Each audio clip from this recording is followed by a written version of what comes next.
Welcome to the Sheila Mac Show, reality at its finest. Here we have real people sharing real stories and actionable steps to help you reinvent, rebuild, and reboot your business and personal life on your terms. I'm your host, Sheila Mac, and today we have special guest, Christine Blasdale. Christine is an international speaker, a #1 Amazon best-selling author, radio and podcast expert, motivational business and confidence coach.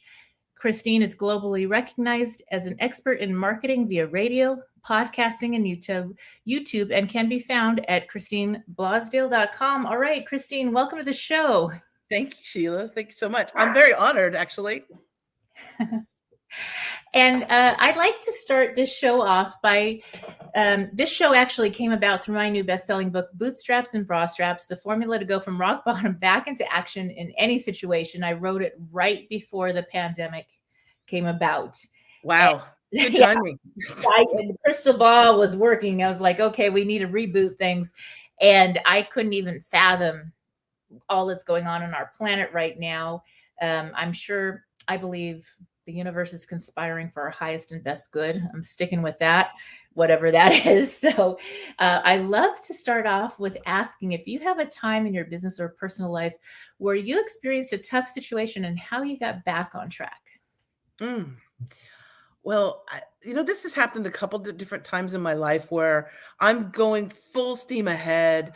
I'm working, I'm doing multiple things. I was at the time when this last issue happened, I was at a radio station, a major radio station in Los Angeles, KPFK.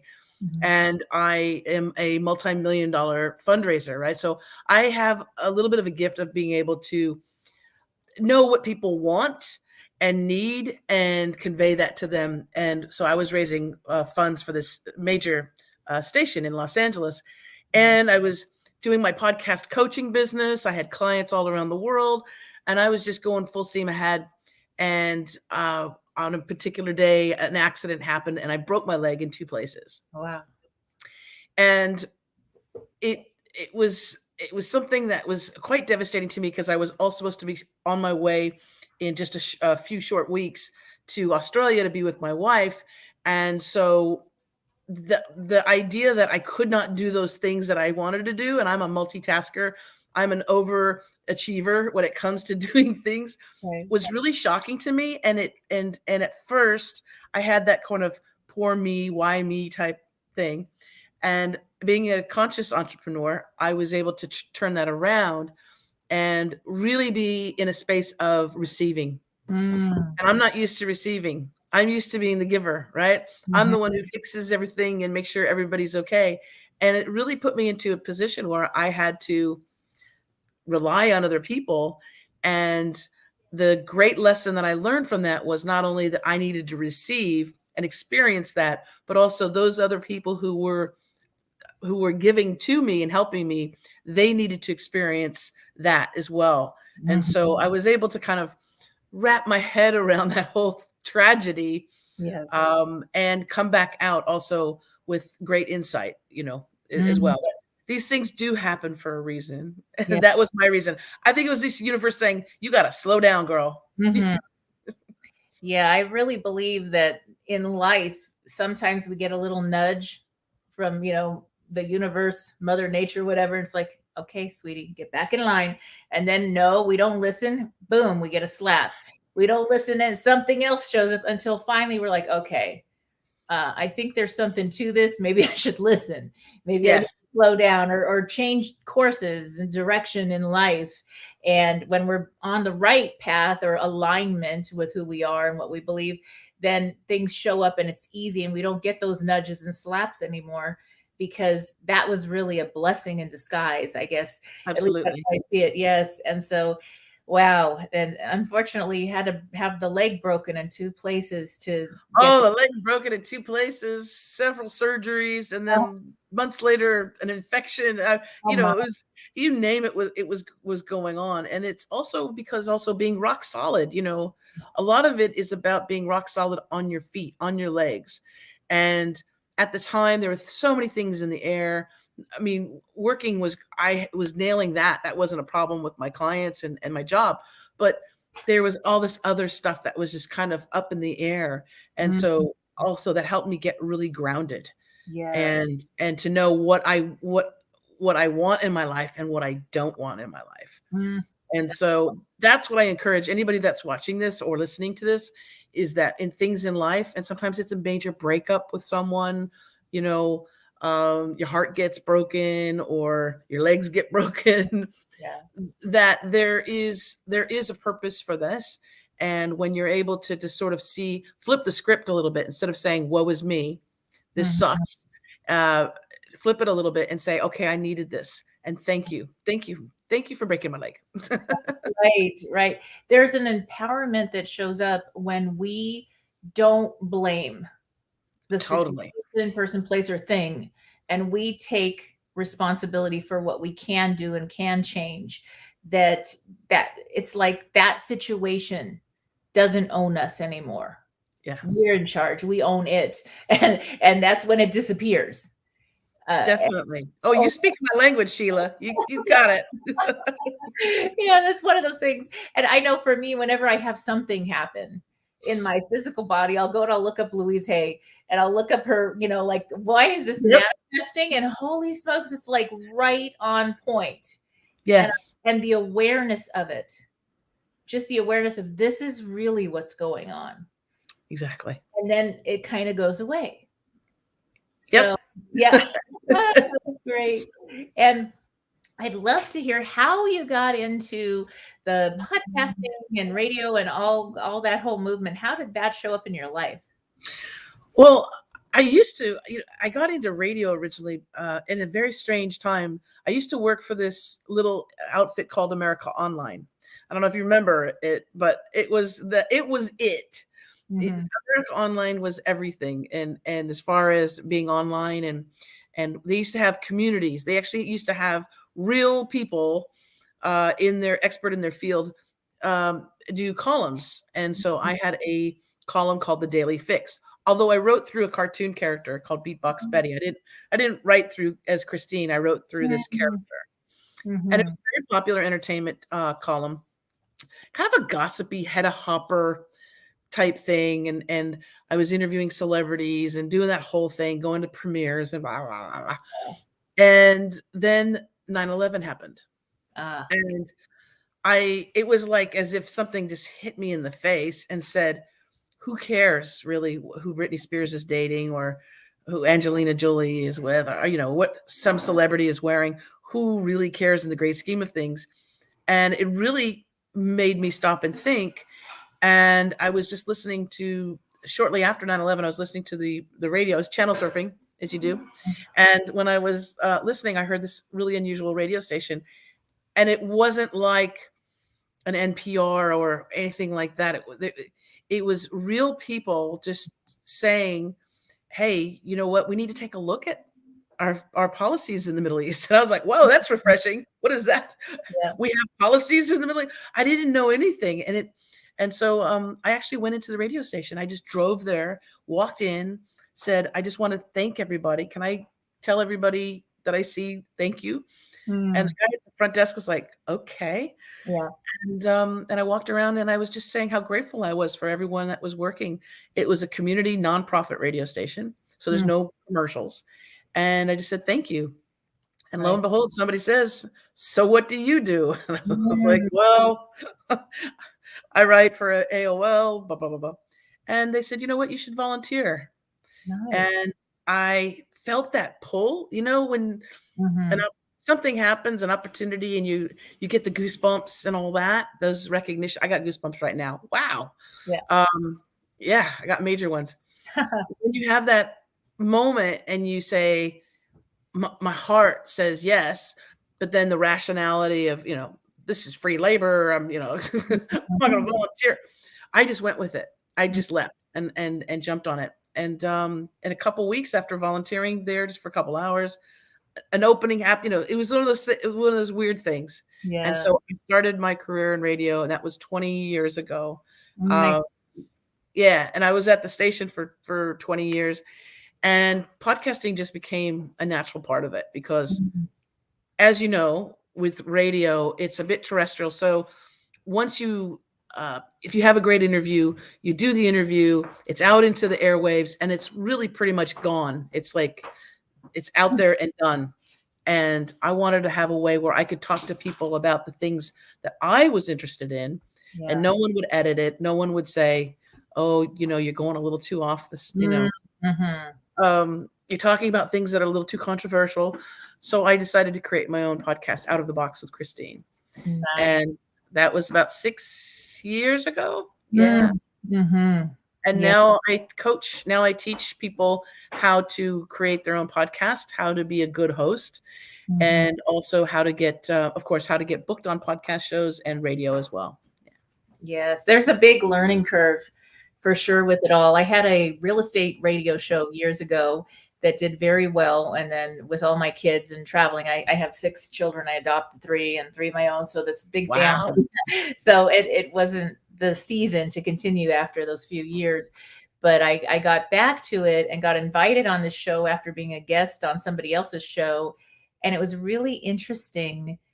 There's a learning curve of how to even schedule your time around doing a podcast or a show, and I have both. And so there's a lot to it, but once you learn it, it gets easier. I started with 2 hours a week. I got 12 now, and I'm spending the same amount of effort and time. Probably. Yes. So it's a Well, wild. especially once you see the results, when you do have that really great interview, when you have those moments, and those are those pausable moments when you're with a guest and they say something really powerful, Mhm. and you take that moment, that pause, like to really let that soak in. Your listeners, or I do vodcasting, so I video. My podcast is in video as well as audio. But when you take that pause and you really feel it, your audience appreciates it because they know that you're not just rushing, the checklist with questions. You're actually having an engaging conversation, and that's what we all really crave right now. So true. Now, what was it like for you when you started the radio show and you left that hiding behind, or not hiding behind, but you were the character. So you didn't have to be the person that people see with your voice. And you were doing it in writing, and then you go to your voice, and now you're videoing at some point. How is that a shift for you? Well, it was a big shift because I never, as a kid growing up, I didn't like my last name because my last name was so people mispronounced it, and it was always like the Blas, the Monday morning Blas. My family, even my dad was called Big Blas, Mm. and I was just like, oh, I hate that name. But I had to embrace. I really did. I had to embrace my own name when I went from AOL to being on air at the radio station. And even through my whole 20 years of being on air, I rarely really promoted my name or said, "Hi, this is Christine Blasdale. You're listening to Christine Blasdale, the Christine Blasdale Show." It was always just kind of a throwaway. Mm. And it was actually when I started podcasting and creating my website for coaching that I said, you know what? I need to use my name, because a lot of people that were in Los Angeles and New York, they knew my name. They've just haven't really seen me. They've just heard me. And so I just embraced the name and said, my website's going to be christineblasdale.com. There's only one Christine Blasdale because, it's such an unusual name. But I really didn't embrace my name until actually I started doing podcasting. Yeah. So there's something about embracing our truth in all that's just really beautiful. And it doesn't matter what field you're going into. If you're listening in, maybe you're looking into a field that you keep being called to do, but you don't want to put your name or show up. But when you do, that's what people are looking for. And that goes for relationships even. Think about it. If you go on a date and you're trying to, get into this relationship with this perfect person, and you pretend to be somebody else, Ooh, yeah. a lie, because that's what you think people want. Well, guess what's going to happen? You're going to have a very unhappy, unmatched, unaligned relationship because you weren't real. And Exactly. they wanted to date that person you pretended to be. and you don't want that person, because who could live with somebody where you have to be fake 24/7? So that's so not going to work out. And that's the same with going for a job interview. That's the same with everything that you do, getting into friend circles, networking, quote unquote. When we go networking or meeting people, when you come in with, this is my business card, I want to make money, they're like, okay, that's nice. But who are, like, but if you're like, this is who I am and who are you, and you're interested and you're real, people are like, oh, well, that's refreshing. Thank Oh, goodness. But yeah. 100%, 100%. And this is the biggest thing that when I'm working with clients, the thing that we tackle right away is they have a need to be perfect. But is it perfect? How did I do? Is it perfect? And the thing is that you don't want to be perfect, because if you are even perceived as perfect, you're not going to connect with your audience. Your audience are imperfect human beings. And so even if you can, if you're able to, if you're in the middle of something like a podcast, and a cat walks across your thing, you got to laugh at it, and you got to just know that everybody is going through the same thing. Yep. That's called relatability. And relatability is something that entrepreneurs, people in media really, really need to focus in on. You want to be relatable.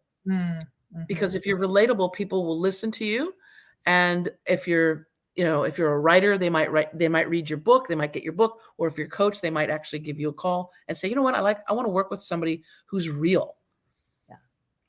And because look at, social media, people are not posting pictures of them at their worst moments.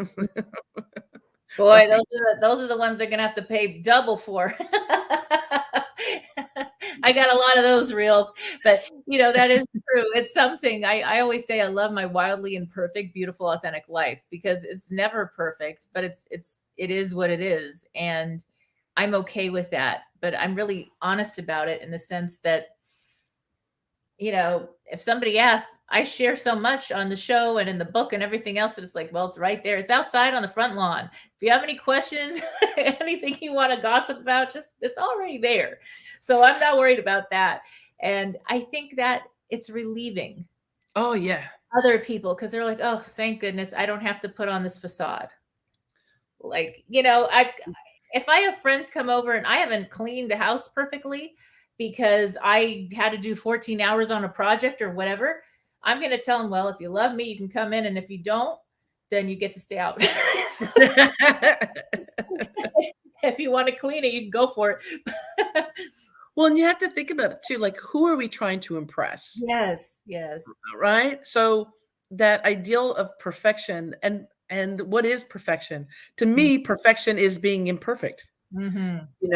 That's the idea, is that we all have, bad days. We all have moments where we, need a little uplifting. And so when you can connect that with your audience, they also feel that they're not alone. Yeah. If imagine going through a world where everybody's life is perfect except for yours. You'd be like, what's wrong with me? Or what's wrong with them? Yeah. My youngest son was so cute. He's since passed away. I love him dearly, and we lost him to a heart condition. It was really hard. But when he was little, he was the shortest in his class, and he had the most friends. But the grandparents all worried, oh my gosh, he's so short. And he got the growing spurt, and he wasn't short anymore. And so I asked him when he was older, I said, Michael, tell me, did that ever bother you that, people thought you were short, or, was that? And he said, I just thought everybody was oddly tall. That's beautiful. Yeah. And I was like, yes, that's it. To live. I mean, he just lived in that beautiful space. And that's why he never had a problem with friends, because he didn't listen to that. Yes. He just showed up. And then powerful. That's really, really powerful. Yeah. And it's in our comparing ourselves with other people. That's, as entrepreneurs, that's another thing that with the clients that I work with, we try and knock that puppy right out, because comparing yourself to other people is a surefire way to get depressed and have anxiety and to freeze you so that you do not move. You will not start getting creative and expressing yourself or sharing your wisdom or your expertise with people because you're comparing yourself to someone and you have no idea what that person's life is. Just Mm, because their website or their social media looks sparkling, right. right? You have no idea what their life is really like. And I love authenticity. I Mhm. love real, authentic people. Yeah. And so that's why I was absolutely honored to be on your show because I know Oh, how thank real and authentic you are. you. Thank you. So now I want to find out for those listening in, what steps would someone take if they're just starting out and they want to do a podcast or a show? What do they do? How do they start this process? Well, it's relatively simple. There's just a few things that you do absolutely need. I like to teach people how to do things the easy way. Mhm. Can you get really complicated and have expensive equipment and do a lot of technical stuff? Yeah, but most people don't have they're either technophobic a little bit or they Mm, don't have the ability, the money, the resources or the energy to do it. So I teach people how to do it really easy. And as the way that I do it is just through showing them how to record through Zoom. mhm. If you have a good computer, a decent camera, so you're not looking like a fuzzy, like Vaseline all over it. Right. Good camera on your computer, your laptop. I don't shoot through the phone because it Mhm. why? But if you have a decent camera on your phone, a good Wi-Fi signal, so that if you have guests on, you don't have to have guests on. You could do a short podcast or a micro podcast, which is like Mhm. 5 minutes, Mm. and you can do the podcast just yourself. But if you have a guest on, you want to make sure that you have a good Wi-Fi signal. The most important thing is a rock solid microphone, Yes. and you can get there's all different kinds of microphones you can get there. The only one that I recommend, and now Shure at the radio station, we would use these Shure microphones, and they were like $600 or $700. Right. Very expensive, but high quality broadcast quality mics. Shure was so brilliant, they made a podcast version of that mic. Nice. Yeah. So they basically created the Shure. There it Oh, is. I have to get one because my mic broke. I'm using my Mac mic. Oh, it's a Oh, Shure MV7, nice. and it is about I think it's about 250, anywhere between 225, 250, and it has a USB connection. So it's not this fancy XLR when you need a mixing board and all that stuff. You Mhm. literally just plug it into your laptop and the lights will go on and you'll know that you're live, right? You've got a Mhm. great microphone. Those are the basic tools that you need. You don't have to have a subscription to Zoom. You can do it within 40 minutes, I think is the free version. And really, the most important thing is in the prep phase, knowing what kind of show you want to do, Mhm. the genre. If it's just going to be you, or if it's going to be you and a co-host, I try and guide people away from the co-host Yeah, thing. And you know why, Sheila, right? right, Yeah, right. Yeah, because thanks. Yeah, you'll show up, you'll do the work, but right. relying on another person, I've heard so many breakup stories, podcast breakup stories. They Mm. have you know, uh, Joe and Jimmy show, and Joe is doing all the work, and Jimmy is, in the back getting high, Oh, and no. Jimmy decides, this is just too much for me. So then Joe is left and they've built up an audience or they put Right. a lot of time in. So I try and tell people just maybe not do it with a co-host. But other than that, um, the things that you do after you've recorded your podcast, how to make it easy, how to just do editing once and have both an audio and a video. Right. And it's really important to let your listeners and viewers know that if you are going to create a podcast, please make sure you do it in video Mhm. because video is king, baby. Yes. Video is king. It's awesome to have a podcast, an audio podcast on Spotify and Apple Mhm. Podcasts, but really people are going to be going onto YouTube to find everything under the sun, and you want to be there. So that's why I encourage people to do it in the two formats, audio and video. Yes. Now I barely started my YouTube channel, believe it or not, and basically I started just putting the shows there. And I didn't categorize them or anything. So I'm learning all these things. What tips do you have for, starting and growing the YouTube channel as a portion of the podcast and radio work? A lot of it comes in not just in the show notes, which is, so when you post a video onto YouTube, you have your title of the show, and then you have in the body, kind of like the body of an email, but it's Right. in the body, a description, a little bit more detailed description. You can put links in there. You can put, of course, you could put a couple hashtags, but the real key is in the back end of YouTube. When you post your show, there's a little place where you can put in keywords. Okay. Now, the tip here is that don't just think keywords like you would on Instagram, like podcast, movies, author. Think of phrases. In other words, when you go on YouTube and you're looking for something, usually you put in how to fix a Volkswagen carburetor, how to get better social media stats, how to. So those keyword phrases is what you want to put in the back end of YouTube. Okay. That you'll get more views because that's how people search. They don't just search movies. Right. Okay. That sounds magical now. So there's a place where you put the hashtags, and then there's a different place for keywords. Yeah. Well, in the body of it, and when you're posting something in the body of it, you can put a couple hashtags in there. I do that just by habit. But there is another section in there where it says additional or add more. It's a little, it's tricky on YouTube. It's not real obvious. It's not real obvious, right? You can just on YouTube say how to put keyword phrases in. But when you go in there, you have up to 500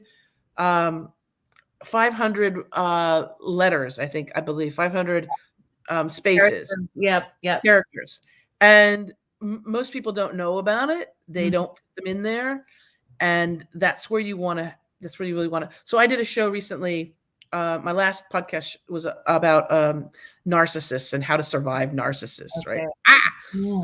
And so instead of just putting the keyword in that YouTube video as narcissist, I would put in the phrases: how to survive a narcissist, how to survive a narcissistic husband, narcissistic personality disorder, right? So I put as many different phrases that I think people would be searching in on YouTube, and that will help pull up your video a bit more. The other thing, the most important thing to get people to even click on you is a really sharp thumbnail. And a thumbnail, for those that don't know, that is a graphic that basically introduces your video.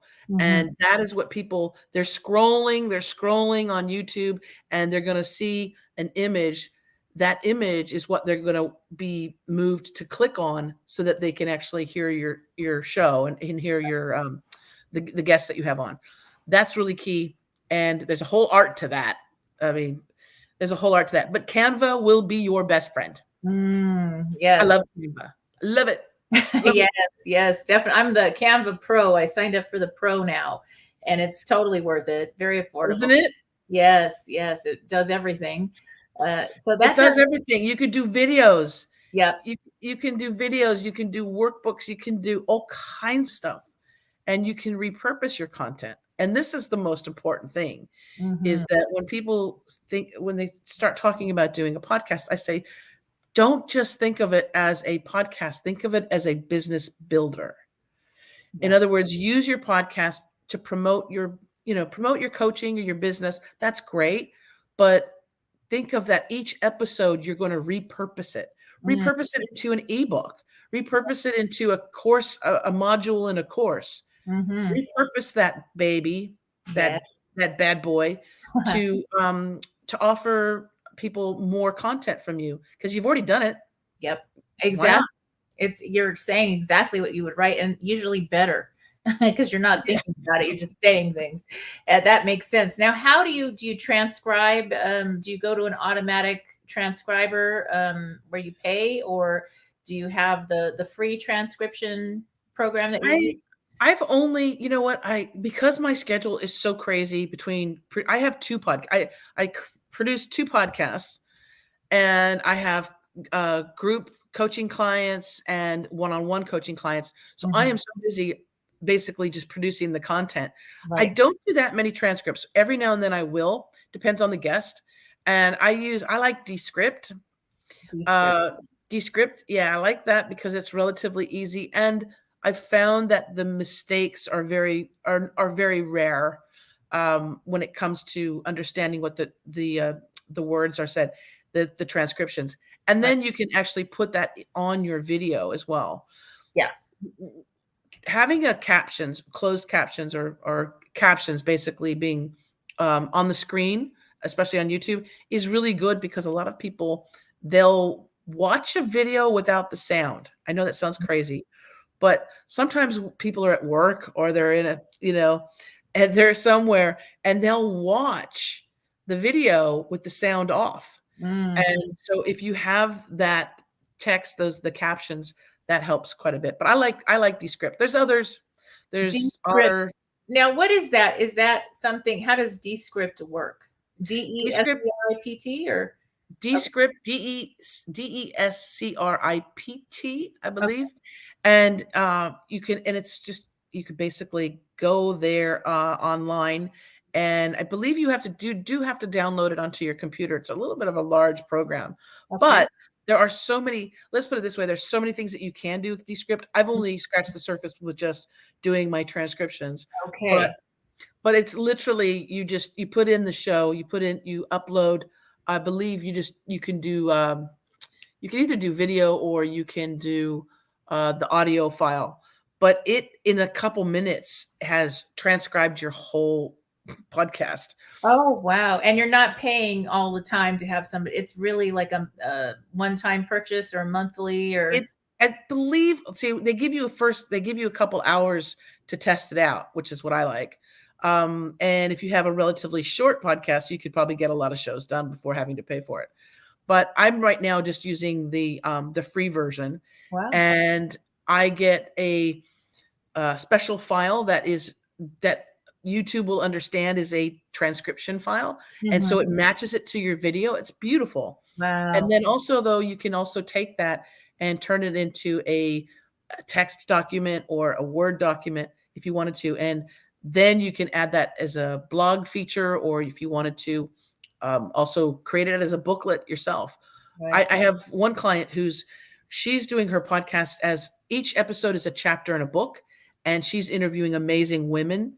Mm, And so it's a book about these amazing women who've overcome obstacles. And so wow. every single episode is literally a chapter in her book. And she's got all the content right there. You do have to edit, you do have to edit because how we speak when we're Right. talking to someone is a little different than how we read, right? Exactly. And how we like to read. So, but you've got 95% of it all done. Mhm. Mhm. Yeah. Yes.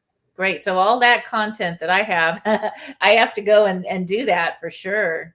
You've Yeah. got many books. Yeah. You've got many, many books in you, Sheila. Yes, yes. So now, I'd love for you to share what it looks like to be in your program, how people would start. Well, I have a couple different programs. So I love live coaching, and I love doing actually the group coaching. So I have a couple different classes that I teach. If people want more information, they can always email me, or they can contact me at my website. But I have a couple different classes that I teach, small group classes that show people basically step by step what to do. So Mm, I have a Christine Blasdale's Podcast Academy, and you can find more information at yourpodcastacademy.com. And with the Podcast Academy, they can either do a home study course. So they're on their own. If you're somebody who's like, I got this, I can do this, um, you get the course materials, and then you also have a session with me, a one-on-one session with me. So that's when you take advantage of me and say, I'm good on this, I'm good on that, I'm confused at this level, all that Mhm. stuff. And then I also have live classes, and those are my favorites because it's very interactive. It's 3 weeks, and we get to go through everything step by step. How to record, how Mhm. to edit. You do need to edit unless you're perfect. And remember, we're not perfect and we don't want to be perfect. Right? But to edit it, to find the theme music, we go over that, the right kind of music to bring in your show, Mm. graphics, you name it. And I love that because I love the interactive part of it because I get to find out how there's so many creative people, so many amazingly talented people that they really need to get their expertise out in the world, or their wisdom, or their wit. Mhm. So I love that. And the I'll tell you, there's an explosion of women, women in their 40s, 50s, 60s, 70s. I've got a few clients in their 70s, and they're at a place in life where they're like, you know what? I want to share my wisdom. I want to I want to help people however I can. Mm. And the bulk of my clients are in that age range, I'd Mhm. say 50s, 60s, and 70s. Wow. It's really That's exciting, actually. Yeah. that is nice. There's something about this oral tradition and Yes. passing on this wisdom and sharing and community, and I think that is so important. It is Yes. the best because when you hear somebody's story, you hear the living history and the experience, and you get to know the people and what really went on. It's not a boring book that misses the facts and leaves everything important out. And so that's huge and so important. And the other thing about podcasting, radio shows is that you also, even if your field is completely different than what you think, you're like, I want to be a host on a show, that may not be your field, but it can really double your income or more. I have a good friend that does stem cell therapy in California, a couple of them that are good friends, but one doctor, he has his own radio show and a book, and he actually more than doubled his Mhm. income with that because he had a different reach, and Mhm. people will fly in to see him to get this certain, stem cell therapy. So a doctor. So it can work in many different industries. It doesn't have to be what we think. Oh, In that, you're reaching out of people all around the world. yes, You're yes. Yeah, wait, that's sometimes people have a hard time understanding that. Eh, if they have a business that's local structured, right? A lot of times they think it's just gonna be in that particular area. So Mhm. you're thinking that you're just gonna be talking to people, let's say, in Los Angeles, or, Right. in Chicago, or no, when you have a podcast, you're reaching out to people all around the world. I have a lot of listeners in the UK, in Mhm. Australia, and Canada, Right. and there's no way I could have reached people in Canada and the Mhm. UK by Yeah. any other way other than doing the podcast. So yeah, if anybody's getting goosebumps on this, if they're thinking about it, I wholeheartedly want to promote the fact that you can do this. And Mhm. it's for the first time in human history, we have technology that you can basically have your own. It's like your own TV network, right? Yes. Or your own radio network. Technology is so much. It's made it so easy to Mhm. reach other people. So yeah, jump on it. Do it. Yes, Just do it. yes. Definitely. And I think that's like the radio thing is really great for if you're in a local area. I mean, like this show obviously through NBC it goes everywhere and then it goes to podcast, but all the channels. But just if you're focused on an area, also look into the smaller shows in that area, I think, because that may be the best spent money you have. Now, what about before we go, what about promotions? Like I do sponsored ads on my show, Mhm. and so that pays for everything and then some.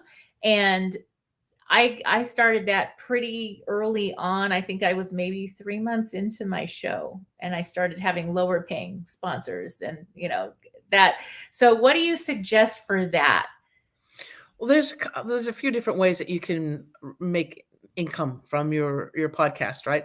So one of the great ways is through advertising and sponsorships. And you can reach those people through either start with your friends and your family, people that you know, even on social media, and offer them an incredible opportunity. In other words, you might have something where it doesn't cost a whole lot for them, but they'll commit, right? They'll commit to having a few months as sponsorship.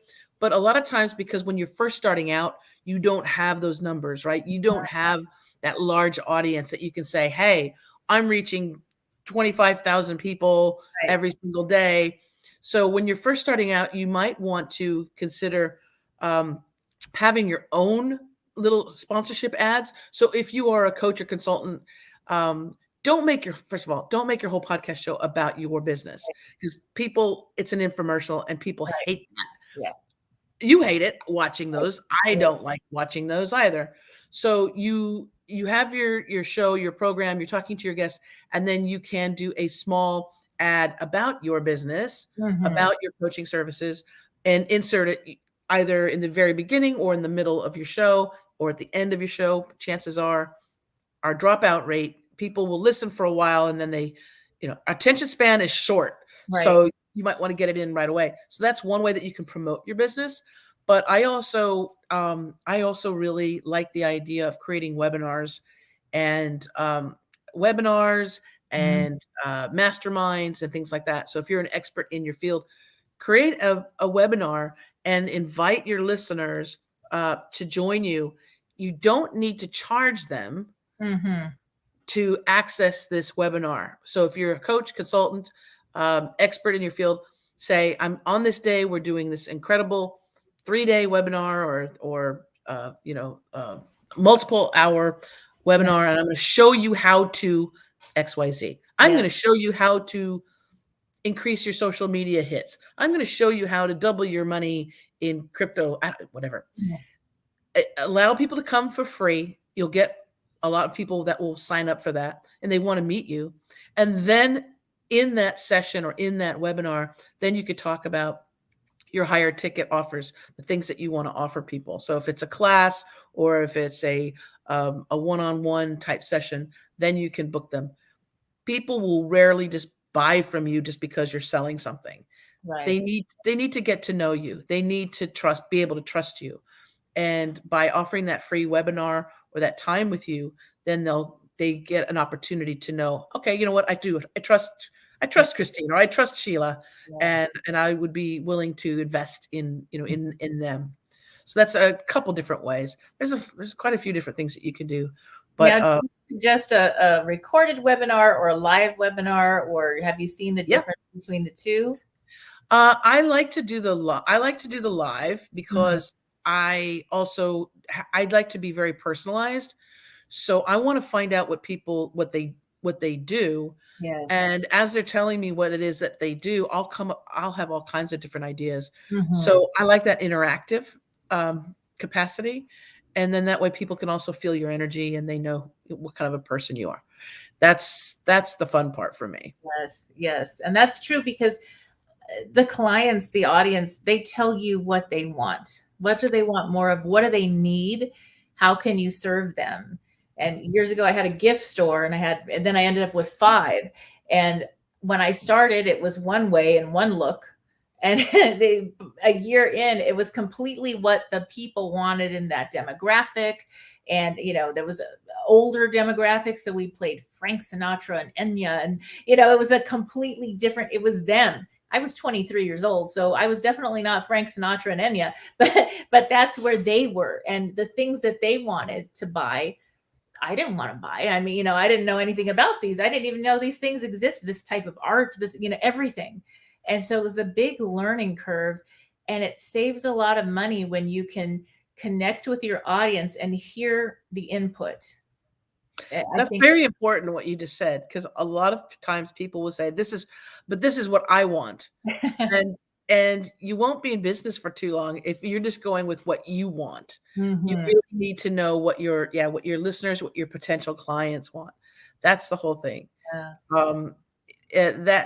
Just being able, just like what you did at such a young age, knowing how to do that says a lot about you being very much aware of what your audience or what your customers want, and giving it to them. you Yeah. know?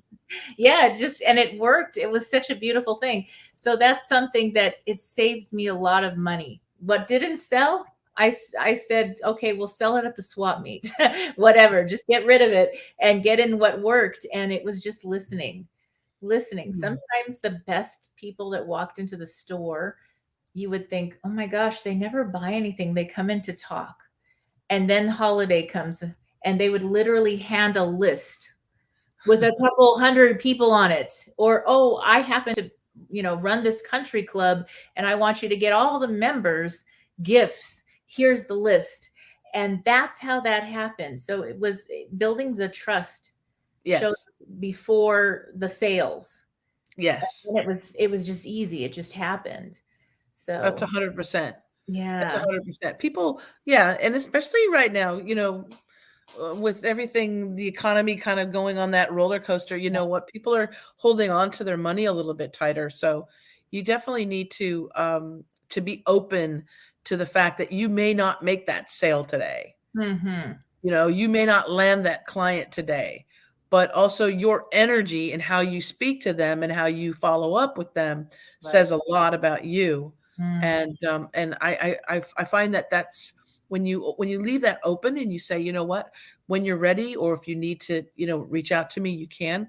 And those are the best relationships. And sometimes those are the clients that will be with you for the longest. yeah. Yeah, Yeah. definitely. Well, we are coming to the end of our talking time, Christine. So thank you again for being a guest on the show. Could you one more time share where people can connect with you if they want to get started on the podcasting? Yes. So the best way to contact me is just to go to ChristineBlasdale.com. That's Christine with a ChRistine. And the last name is spelled Blasdale, BLOSDALE.com. ChristineBlasdale.com. They can go there. And if they're specifically interested in the Podcast Academy, just go to yourpodcastacademy.com. And there's Oh, details on the home study course and also my live classes, which I love. I what, love, love, love. I love what? teaching people. Yeah. All right. Thank you again for being a guest on the show, Christine. Thank And you, Sheila. You're wonderful. you're welcome. And for those tuning in, we'll be back after these messages.